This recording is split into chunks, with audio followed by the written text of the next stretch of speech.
வாழ்த்தவர்களுடன் எனக்கு நம்ம வான்காந்தமும் ஜீவகாந்தமும் ஒரு சூப்பர் சப்ஜெக்ட் இது. வான்காந்தம் அப்படிங்கும்போது நமக்கு எல்லாருக்குமே தெரியும். வேதாத்ரி அன்பர்களாக எல்லாருக்கும் வந்து வான்காந்தம் காந்தம் என்றால் என்ன, வான்காந்தம் ஜீவகாந்தம்னு சொல்றோம் இல்லையா. அப்ப அந்த காந்தம் என்றால் என்ன அதுக்குமே தெரியும் இல்லையா. காந்தம் சிவம்னு சொல்லக்கூடிய அந்த சுத்த வெளி தன் இருக்க சுழண்டும் போது அணுக்கள் அப்படியே மெல்ல சுழன்று சுழன்று அந்த சக்தியாக மாறி அந்த சக்திக்கும் சுத்த வெளிக்கும் இடையே ஒரு அந்த சுழற்சியினால் ஒரு அலைகள் வருகிறது. அந்த அலைகள் காந்தம்.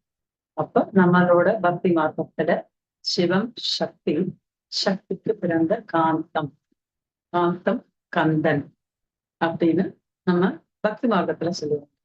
இந்த காந்தம் அப்படிங்கிறது ஒவ்வொரு சுத்த வெளியில அணுக்களுக்கு இடையிலும் மத்தியிலும் சுற்றும் சூழ்ந்தும் எப்பொழுதும் அந்த அலைகளாக இயங்கிக் கொண்டிருக்கக்கூடிய அந்த காந்தம் வான் முழுக்க, இந்த வான்வெளி முழுக்க சுத்தவெளியில முழுக்க அந்த பரவி கிடக்க சுத்தவெளியிலிருந்து சக்தி களம் சொல்லக்கூடிய அந்த இடத்துல முழுக்க பரவி கிடக்கிற அந்த ஆற்றல். ஏன்னா ஒவ்வொரு அணுக்களுக்குள்ளும் அந்த அணுக்களின் சுழற்சியினால் ஒரு அலைகள் விரிவலைகள் வந்து அந்த அலைகள் அப்படியே ரெண்டையும் சேர்க்க விடாம அதே சமயம் இரையாற்றல் அதை சூழ்ந்து அழுத்தும் போதும் அதற்குள்ள மெல்ல மெல்ல அந்த சுழற்சி அந்த அணுக்கள் சுழன்று சுழன்று பலவித அணுக்களாக மாறி மாறி ஹைட்ரஜன் தொடங்கி 92 மூலகங்களாக ரசாயனம் மாறி மாறி வந்து கொண்டிருப்பது இந்த காந்தம் அப்படின்னும் போது அந்த தூய அந்த காந்த ஆற்றல் அததான் நம்ம வந்து அன்னைக்கே சொன்னார். எல்லா இடத்திலும் அதுதான் இருக்கு, அது இல்லாத இடமே இல்லை. எல்லா இடத்திலும் நீக்கமர நிறைந்துள்ள அந்த சுத்தவெளியும் இந்த அலைகளும் காந்தம்னு சொல்லக்கூடிய அலைகளும் எங்கும் எந்த பொருளிலும் எங்கு நோக்கினும் அப்ப அந்த காந்தம் என்று சொல்லக்கூடியதே ஒரு தெய்வீகமானது. தெய்வீகமான தெய்வீகத்திலிருந்து வந்த அந்த ஆற்றல், தெய்வீகமான அந்த ஆற்றல் அந்த தூய அந்த பகுதியில முழுக்க இருக்கும்போது வான்காந்தம், வான்காந்தம் அப்படிங்கிறது. சோ ஒவ்வொரு இதுலயும் எது எடுத்தாலும் மரம் செடி கொடி எதை எடுத்தாலும் நமக்குள்ள எல்லாத்துக்குள்ளேயும் அது வந்து இருக்கும்போது நமக்குள் அது ஜீவகாந்தம் அப்படின்னு சொல்றோம்.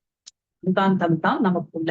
சோ எங்கும் நீக்கமுற நிறைந்துள்ள அந்த அலைகள் நம்முள்ளும் எப்படின்னா உயிராற்றலாய் உயிர்களின் சுழற்சியினால் அங்கும் ஒரு காந்தம் உருவாகி அந்த காந்தத்திற்கும் காரணமான மூல காரணம் அது சிவம் சொல்லக்கூடிய அந்த இது ஒரு நல்ல ஒரு இந்த சப்ஜெக்ட் அது. ஏன்னா அந்த காந்தம் இல்லைன்னா அந்த காந்தம் தான் அந்த சுத்த வெளியில் ஒரு என்ன சொல்றது ஒரு முக்கியமான ஒரு ஒரு இது. சோ அந்த காந்தம் அப்படிங்கிறத பத்தி தெரியலன்னா நம்ம வந்து ரொம்ப அது என்ன சொல்றது காந்தத்தை பற்றிய ஒரு உணர்வும் தெரியலன்னா, நான் கொஞ்ச நாளாவே இந்த சப்ஜெக்டுக்கு திருப்பி திருப்பி எனக்கே ரொம்ப இன்ட்ரெஸ்டா அதை நான் அப்படியே ஊடுருவி போயிட்டு இருக்கும் போது அது தெரியலன்னு வச்சுக்கோங்களேன், நம்ம என்ன சொல்றது வேஸ்ட். ஏன்னா அந்த கல்வி எங்கும் கொடுக்கல, எந்த பள்ளிகளிலோ கல்லூரிகளிலோ வேற எங்கேயுமே கொடுக்காம இன்னைக்கு அத்தனை பேரும் நம்ம உருவாக்கி இருக்கோம். நமக்கெல்லாம் தெரியாது. இந்த வேதாத்திரியம்னு சொல்லக்கூடிய நமது வேதாத்ரி மகர்ஷி தான் இதை பத்தின அவர் மட்டும்தான் செஞ்சாரு. அவர் மட்டும்தான் இதை வந்து முழுமையா இதை பத்தின ஒரு விளக்கம் கொடுத்து அதுதான் அந்த தூய வான்காந்தம் தான் ஜீவகாந்தம். சோ அந்த காந்தம் தன்மாற்றம் பெற்று அது என்ன சொல்றது அதுக்கு தன்மாற்றம் பெற்று ஒளியாய் ஒளியாய் சுவையாய் மனமாய் ஓசையாய் அத்தனையுமா அதுதான் வருது. சோ இதுதான் நமது ஐம்புலன்கள் வழியாக நம்ம எப்ப பார்த்தாலும் செலவும் பண்ணிட்டு இருக்கோம். ஒவ்வொரு இடத்துலயுமே அந்த காந்தம் தான் திணிவு பெற்ற காந்தம் நமக்குள்ள எவ்வளவு இருக்கு அப்படிங்கறத பொறுத்துதான் நம்மளோட ஆற்றல், நம்மளோட நடத்தை, நம்மளோட எல்லாமே நம்ம நல்லா ஒரு இதுவா இருக்கோம்னா. ஏன்னா அப்ப அந்த காந்தம் நமக்குள் எப்படி உள்நோக்கி வந்துச்சு ஃபர்ஸ்ட் அது தெரியணும் இல்லையா. நமது தாய் தந்தை செயற்கையினால அந்த ஒரு செல்லாக உருவாக்கும் போதே அந்த இடத்துல வந்துருச்சு. தந்தையோட வேலை அங்கேயோ முடிஞ்சிருச்சு. அதுக்கப்புறம் தாய் கிட்ட இருக்கிற அந்த காந்தம் அந்த கருவுக்குள் வளர்ச்சி பெற்று பெற்று பெற்று பெற்று பெற்று அதனாலதான் எல்லா இடத்துலயும் எல்லா மகான்களும் எந்த இதுலயுமே என்னன்னா அந்த தாய்க்கு ஒரு சிறப்பு கொடுத்துட்டாங்க. தாய்மை அப்படிங்கிறது வந்து பாத்தீங்கன்னா அந்த ஒரு செல்லா இருந்து அங்கிருந்து உருவாகும் போது அந்த செல்லுக்கு கிடைக்க வேண்டிய அந்த காந்த திணிவை எங்கிருந்து அந்த செல் பெறுகிறது, அந்த கருவாக உள்ள செல்னா சோ அந்த நேரத்துலதான் நம்ம சொல்லுவோம் இல்லையா, நிறைய நல்லதுகள் அந்த காந்தத்துக்குள்ள கொடுக்கணும்னா நம்மளோட நிறைய விஷயங்கள் நமக்கு தெரிஞ்சிருக்கணும். தெரியாதனாலதான் நம்ம எல்லாம் வந்துட்டோம். இனிமே வர்ற சந்ததி இல்லாத இதெல்லாம் நல்லா புரிஞ்சுக்கிட்டு கரெக்டான ஒரு இது போனோம்னா. ஏன்னா அந்த மாதிரி இருக்கும்போது இந்த கல்வி தெரியாததுனால இன்னைக்கு பலவித கல்விகள் நமக்கு கொடுத்துட்டு இருக்காங்க. ஏதோ கல்விகள் கொடுத்துட்டு இருக்காங்கன்னா அதுல எல்லாம் நான் சிறப்பு பெறுவேனா அப்படின்னு கேட்டீங்கன்னா, எங்கேயாவது நல்ல ஒரு பதிவெல்லாம் இருந்துச்சுன்னா ஏதோ ஒண்ணு ரெண்டு அப்படி தேறிடும். அப்படி இல்லாத பட்சத்துல இந்த காந்தத்தை பத்தினதும் இந்த கருமையத்தை பத்தினதும் இதுவும் பத்தி தெளிவு தெரியலன்னா என்ன ஆகும்னு கேட்டீங்கன்னா, இன்னைக்கு அப்படிதான் எல்லாருமே வந்து நிக்கிறாங்க. அரசியல்வாதிகளாக, மதவாதிகளாக, ஞானவாதிகளாக கூட சொல்லணும். இப்ப ஞானம்ன்றத போதிக்கிறவங்க எல்லாம் பாத்தீங்கன்னா, அன்னைக்கு ஞானம் துறவு அப்படின்னு சொன்னா துறந்துட்டு வரணும். இன்னைக்கு துறவு அப்படின்னு சொன்னீங்கன்னா என்னன்னு கேட்டீங்கன்னா, வேற லெவல்ல இருக்காங்க அவங்க எல்லாம். அவங்க எல்லாம் பாத்தீங்கன்னா என்ன ஒரு ஊரேத்து கூட வச்சுக்கிட்டு உட்கார்ந்துட்டு இருக்காங்க. வேற லெவல்னு சொல்லணும் அவங்க. தப்பெல்லாம் நான் சொல்ல போல. ஏன்னா எல்லாம் அனுபவிக்கணும், தப்புதான், நல்லதுதான், அனுபவிக்கணும்.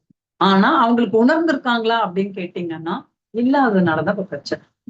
ஒவ்வொரு அரசியல்வாதியாக வருபவர்களும் இத பத்தி தெரியல, எங்கேயுமே தெரியல. சோ இந்த ஞான கல்வி அப்படிங்கிறத முழுமையா மக்களுக்குள்ள சென்று சேரணும் அப்படிங்கிற ஒரே ஒரு இதுல அது எல்லா நூற்றாண்டுகள்லயும் தான் பல மகான்கள் வந்தார்கள். அந்த மகான்கள் வருங்காலத்தில் அவர்களை நம்ம மதிக்கவே இல்லை. புத்தர் ஆகட்டும், தேசுபிரான் ஆகட்டும், நபிகள் நாகயகம் ஆகட்டும், சாக்ரட்டிஸ் ஆகட்டும், ஏன் இப்ப வாழ்ந்து மறைந்த நமது வள்ளலார் ஆகட்டும், அத்தனை பேரையும் நம்ம என்ன பண்ணிட்டோம்,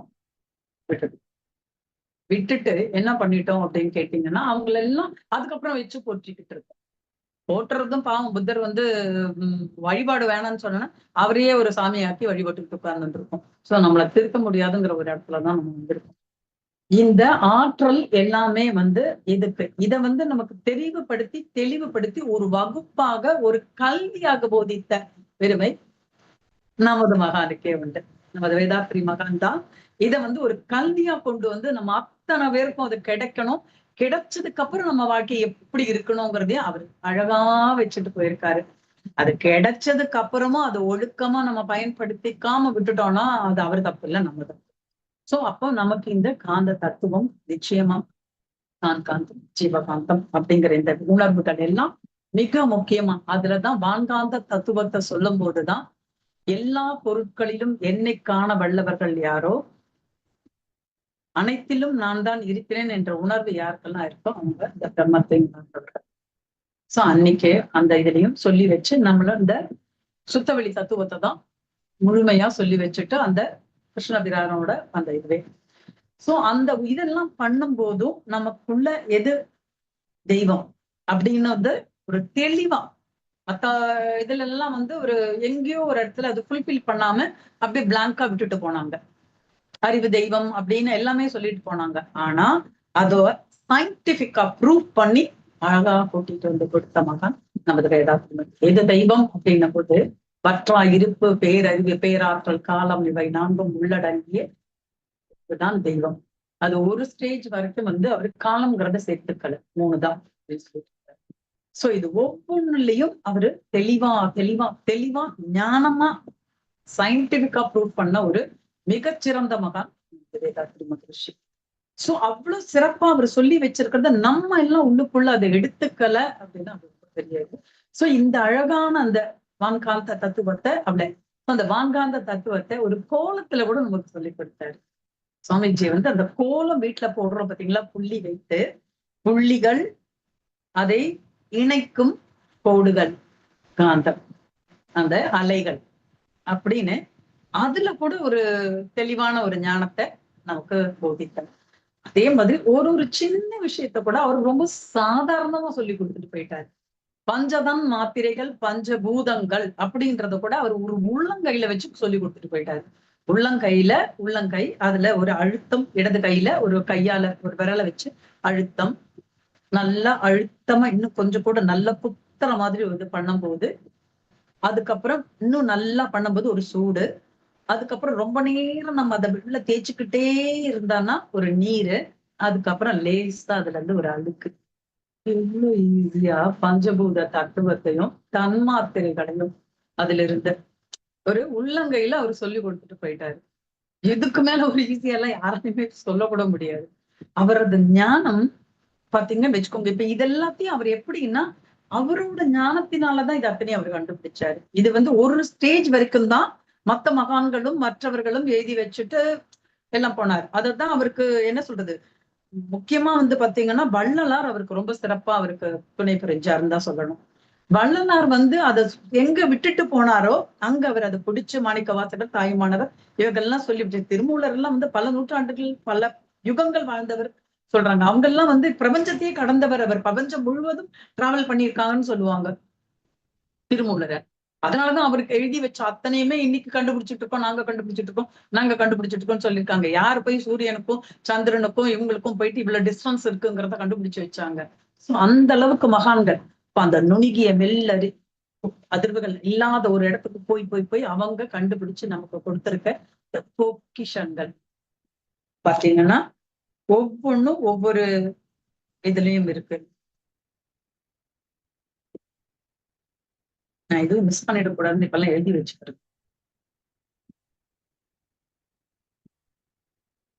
அப்போ ஒவ்வொரு பொருளுக்குள்ளேயும் ஒவ்வொன்னுக்குள்ளேயும் அந்த காந்தம்னா சொல்லிட்டேன் நான், அந்த தெய்வீகமானது, அந்த சுத்தவெளி, அடுத்த சிவகாலம் சக்தி காலம் கலந்த அந்த இதுல இருந்து வந்த அந்த காந்தம். அப்ப நம்ம எல்லாரும் தெய்வத்தின் நம்ம ஒரு ஒரு மறு உருவம்னே நம்ம சொல்லணும். ஆனா நம்ம அந்த தெய்வீக தன்மையை விட்டு விலகி நின்று வேடிக்கை பார்க்கிறோம். வேடிக்கை கூட இல்ல, சமா போறோம்னு சொல்லிட்டு அந்த மாதிரி இருக்கிறதுக்கு காரணங்கள் நம்மளோட இந்த அமைப்புகள் எல்லாமே. சோ இது எல்லாத்துக்கும் இன்னொரு முக்கிய இதுன்னு கேட்டீங்கன்னா, அந்த ஜீவகாந்தம் தான் சொன்னேன் இல்லையா? அந்த ஜீவகாந்தம் நமக்குள்ள எவ்வளவு திணிவு பெற்று இருக்கிறதோ அந்த அளவு நான் ஒரு நல்ல ஒரு ஆற்றலோடு கூடி ஒரு சிறப்பு பெற்றிருப்பேன். மத்தவங்களுக்கெல்லாம் அது தெரிஞ்சாலும் அதை எப்படி இவங்க பாதுகாத்துக்கணும், எப்படி அதை பெருக்கிக்கணும்னு சொல்ல தெரியல. அதுக்குதான் நமக்கு பலவித தவங்கள். ஏன்னா இந்த ஜீவகாந்தம் விரயம் பண்றதுக்கு தான் நிறைய நமக்கு சொல்லிக் கொடுக்கப்பட்டுச்சு. நிறைய அந்த பஞ்ச இந்திரியங்களால நமக்கு செலவுகள் மட்டும்தான் அதிகமா இருந்துச்சு. அந்த செலவுகள் எல்லாத்தையும் குறைச்சு நமக்குள்ள அதை கொஞ்சம் நல்லா உள்வாங்கி அது எவ்வளவு திணிவா இருக்கோ அதுதான் என்னோட புத்தி கூர்மை. அதுதான் என்னோட என்ன சொல்றது, ஒரு எழுச்சியான ஒரு சிறப்பான ஒரு இது எனக்கு எதுன்னு கேட்டீங்கன்னா, என்னுள் இருக்கும் ஜீவகாந்தத்தின் திணிவு. ஆனா நம்ம இன்னைக்கு விரயம் பண்ணிட்டு இருக்கோம். சோ பார்த்தாரு இவரு, இதெல்லாம் இப்படியே போயிட்டு இருந்தா இவங்க விரயம் பண்றதை மட்டுமே தெரிஞ்சு வச்சுக்கிட்டு நம்ம அதை மட்டுமே பண்ணிட்டு இருக்கோம். இந்த பஞ்சத்தன் மாத்திரைகளாகவும் என் காந்தம் தான் விரயம் ஆகிறதுன்றதை தெரிய வைக்கிறதுக்கு நமக்கு அவ்வளவு வகுப்புகள் கொடுத்தாரு. நமக்கு முழுக்க முழுக்க காய்கள் பயிற்சியே கொடுக்கறது அதுதான். உங்களோட ஜீவகாந்தம் ஐம்புலன்கள் வழியாக வேஸ்ட் ஆகுது. தன்மாற்றம் பெற்று அந்த ஒளியாய் சுவையாய் மனமாய் அழுத்தமாய் நமக்கு கிடைக்கிறதே என்னோட காந்தம் தான் வெளியில போகுது அப்படிங்கிற உணர்வை ஒவ்வொரு விஷயத்திலையும் கொண்டு கொடுத்து சொல்லி கொடுத்து அனுப்பிச்சாரு. ஒரு ஓசையாக வந்ததுன்னா அந்த ஓசையை நான் உள்வாங்கும் போது எனது காதுகள் என் உடலில் உள்ள அந்த ஒரு ஜீவகாந்தத்தை எழுச்சி பெற வச்சு அதை கேட்டுக்கணும், பார்க்கணும், பேசுறது எல்லாமே இப்படிதான், சுவைக்கிறது எல்லாமே. சோ இதையெல்லாம் எப்படி நிறுத்தி இவங்களை ஜீவகாந்த பெருக்கத்தோடு இவர்கள் இறைநிலையை உணர்ந்து இன்பமாய் வாழ, அமைதியாய் வாழ நமக்கு என்னெல்லாம் வழி?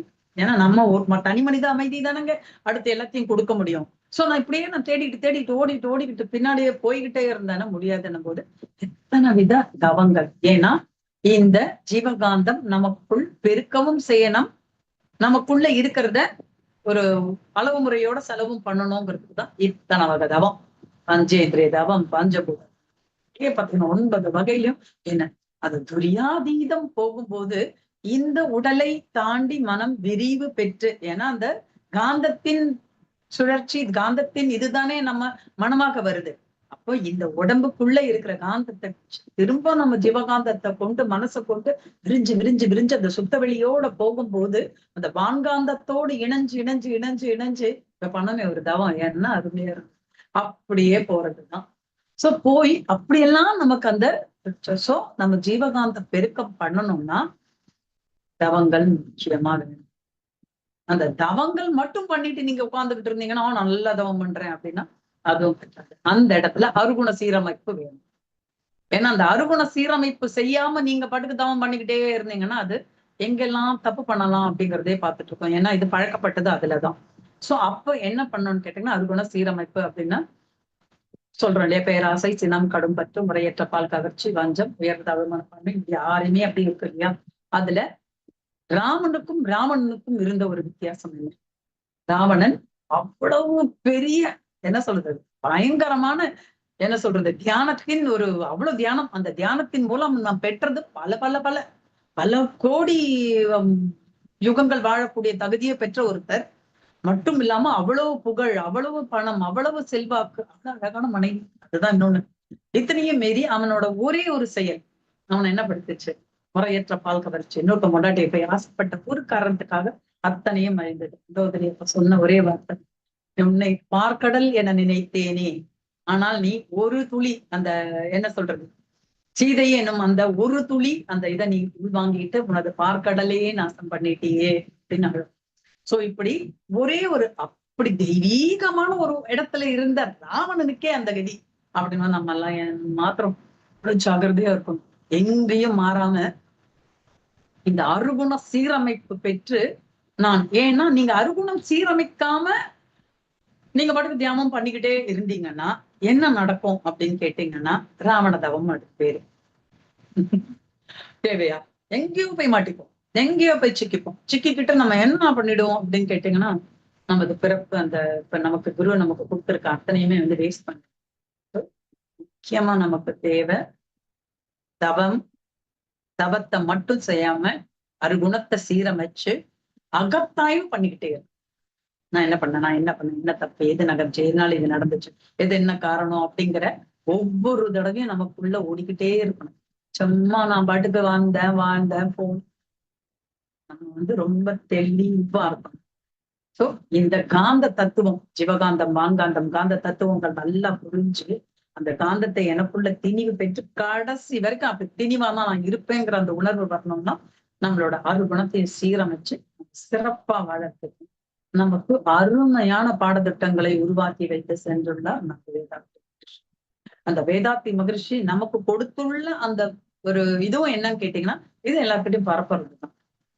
இந்த காந்த தத்துவம் நம்ம வெறுமனே ஆசை சீரமைத்தல், கவலை ஒழித்தல், இதெல்லாம் எல்லாமே கொஞ்சம் கூட நல்லா இதை புரிஞ்சு உள்வாங்கி நிறைய நம்ம வந்து இதை பத்தியே நிறைய நமக்கு கொடுக்கும்போது, ஏன்னா நமக்கு பாத்தீங்கன்னா காந்த தத்துவம் ரொம்ப கம்மி தான். நான்லாம் வந்து ரொம்ப இதுக்கப்புறம் தான் நான் கேட்டேனே. காந்த தத்துவம் கிளாஸ் எல்லாம் வந்து ரொம்ப வருஷம் கழிச்சுதான் முதல்ல நானு ராதாகிருஷ்ணன் ஐயா பேசும்போது அப்புறம் அழகர் ஐயா, அழகர் ஐயாவோட அந்த கிளாஸ் எல்லாம் வந்து, ஏன்னா அந்த காலத்துல எல்லாம் வந்து அழகர் ஐயா தான் கிளாஸே எடுப்பாரு. பிரம்மஞான வகுப்பே அப்படிங்கறதுங்கிறது பாத்தீங்கன்னா அந்த பிரம்மஞான விளக்கங்கள்ல பாத்தீங்கன்னா அவர் வேற லெவல்ல கிளாஸ் அவரோடதெல்லாம் இருந்திருக்கு. சோ எங்க வீட்டுக்கெல்லாம் வரும்போதுலாம் நாங்கெல்லாம் கேட்போம், சார் நீங்க பிரம்மஞானம் எடுக்கும்போது ஒரு மாதிரி கிளாஸ் எடுத்துருக்கீங்க இல்லையா, அதெல்லாம் பத்தி எங்களுக்கு கொஞ்சம் அப்படி சுருக்கமா கொஞ்சம் சொல்லுங்க. ஆனா சிரிச்சுக்கிட்டே சொல்லுவேன் அப்படின்னு. சோ அவ்வளோ அந்த மூத்த பேராசிரியர்கள் அவங்களோட கருத்துக்கள் எல்லாம்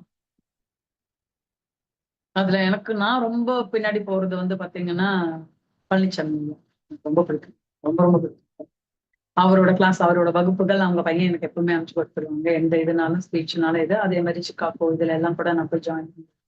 சோ இந்த கருத்துக்களை உள் வாங்க பாருங்க. உள் வாங்கிட்டீங்கன்னா உங்களால ஸ்டெப் கூட பேக் பிடிக்க முடியாது. ஒவ்வொரு ஸ்டெப்பும் நம்ம முன்னோக்கி சிறப்பா கொண்டு போக முடியும். சோ இத்தனை சிறப்புகள் வாய்ந்த ஒரு இது அப்படியே முழுக்க சயின்டிபிக்கா ப்ரூவ் பண்ணியிருக்காங்க. இப்ப நமக்கு கண்டிப்பா இது இப்ப எங்க கொண்டு போகணும்னு கேட்டீங்கன்னா ஒவ்வொரு கல்விகளுக்கும் இப்ப நம்ம வந்துட்டோம்னு வச்சுக்கோங்க, வந்துட்டாலும் அவங்களுக்கு வந்து சும்மா லேசான ஒரு பாடத்திட்டங்களாக இருக்கக்கூடாது. இத முழுமையா புரிஞ்சு, ஏன்னா இன்னைக்கு போய் கிளாஸ் எடுக்கிறவங்க எல்லாம் வந்து 2 இயர்ஸ் கிளாஸ்லயும் எம்எஸ்சி எம்ஏ அப்படின்னு சொல்லிட்டு ஒரு ஒரு சின்ன ஒரு இதுக்குள்ளேயே போயிட்டு அவங்க கிளாஸ் எடுக்கும்போது அவங்க புக்கை படிச்சு அப்படியே வாந்திதான் எடுக்க முடியும்.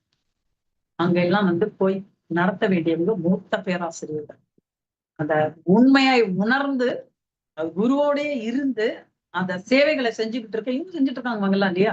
அவங்க எல்லாம் போய் அந்த அந்த வகுப்புகள் எல்லாம் எடுக்கும்போது வேற மாதிரி இருக்கும்.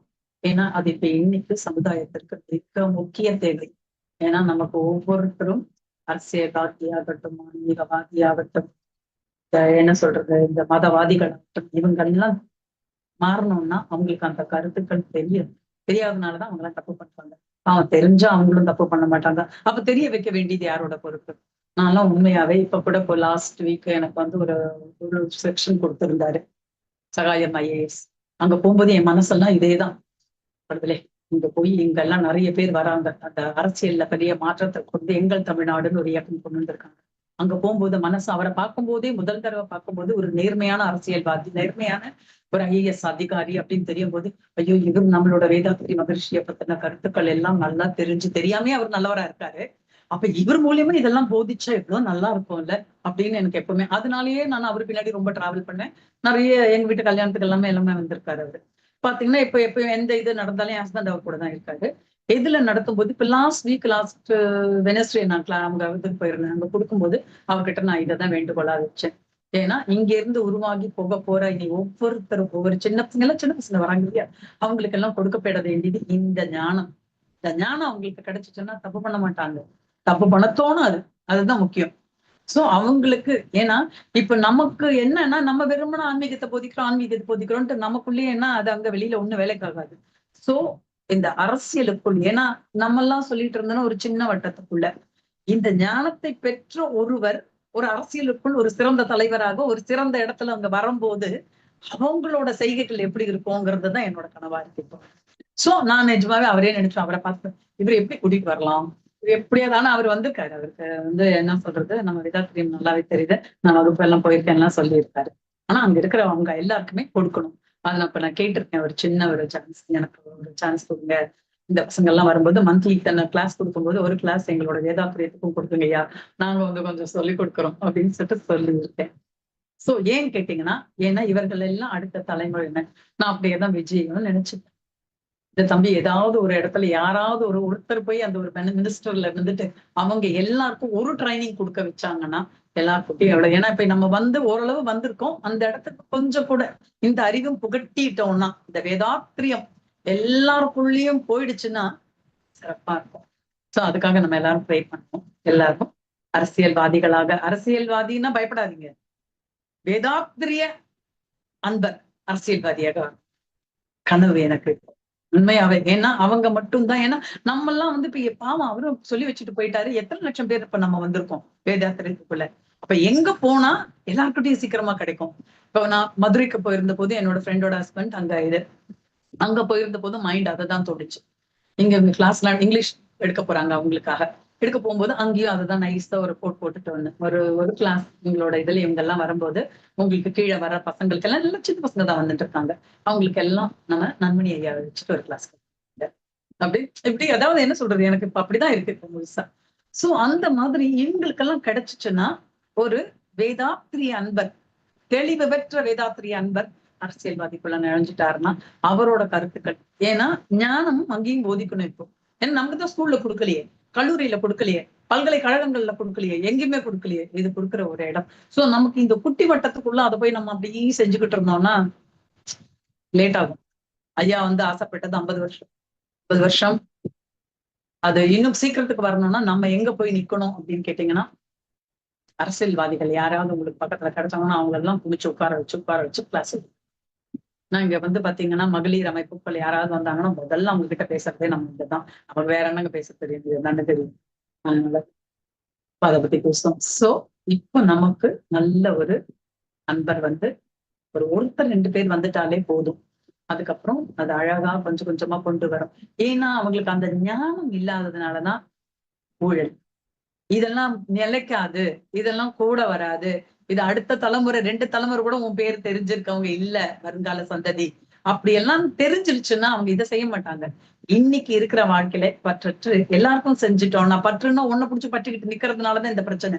அது இல்லாம தெளிஞ்சு அடுத்த ஸ்டெப்புக்கு அவங்க போக முடிஞ்சிச்சுன்னா அதுதான் சக்சஸ் வேதாத்திரியத்துக்கு.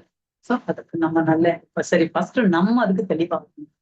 தயவு செஞ்சு எல்லாரும் நிறைய இந்த கருத்துக்களை உள்வாங்கி தெளிவா. ஏன்னா நான்லாம் வந்து கம்மியா தான் கொடுத்திருக்கேன். எனக்கு இன்னும் அந்த ஞானம்லாம் நான் இன்னும் வந்துடல. இருந்தாலும் எங்கேயோ ஒரு சின்ன தொண்டனா என்னையும் மாற்றிக்கோன்ற ஒரு ஆற்றல், ஒரு ஒரு என்ன சொல்றது, ஒரு இது இருக்கு. சோ ஒவ்வொருவரும் நம்ம இதை முழுமையா ஏற்று இந்த குருவுக்கு நாம செய்யும் காணிக்கையாக இதை வச்சுக்கணும். வாழ்க வையகம், வாழ்க வையகம், வாழ்க வளமுடன்.